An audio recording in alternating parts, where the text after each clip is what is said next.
Эко көпшіме қажетті ағаш үгінділерін алып кетемін.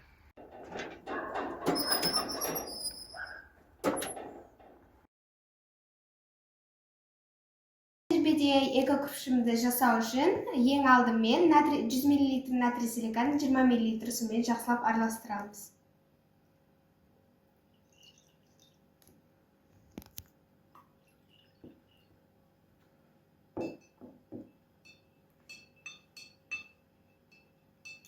Biz 20 грамм цемент ұнтағын қосып араластырамыз.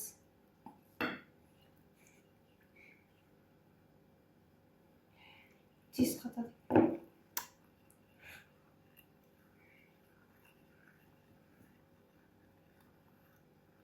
Ертінде 30-40 грамм ағаш үгінділерін қосып араластырамыз.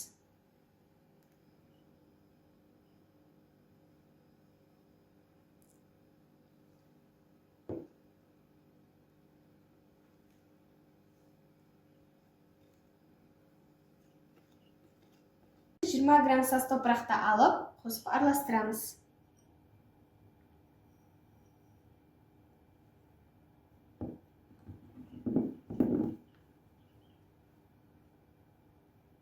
Мен барлық қоспаларды араластырдым.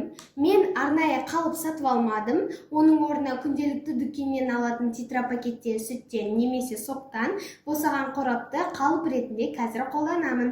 Мен қорапты кесіп дайындап алдым. Қазір осыған қоспамды құя бастаймын. Мінекей, бірінші тәжірибедегі кірпішімді қалыпқа құйып біттім. Нөмірі екінші тәжірибедегі эко кірпішті жасау үшін ең алдымен 120 мл натрий силикатын сумен жақсылап араластырып аламын.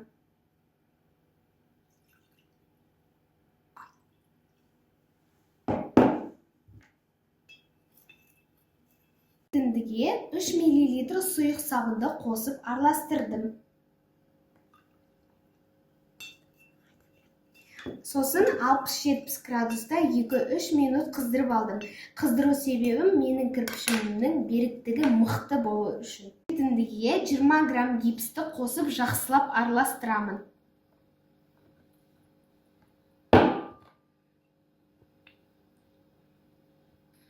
Қоспаның үстіне 50 грамм ағаш үгінділерін қосып араластырамын. Мен осы жақсылап араластырған қоспамның үстіне 20 грамм саз топырақты қосып араластырамын.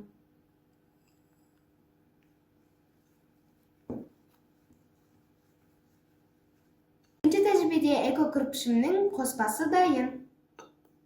Тәжірибеде эко кірпішімді қалыпқа құйып біттім.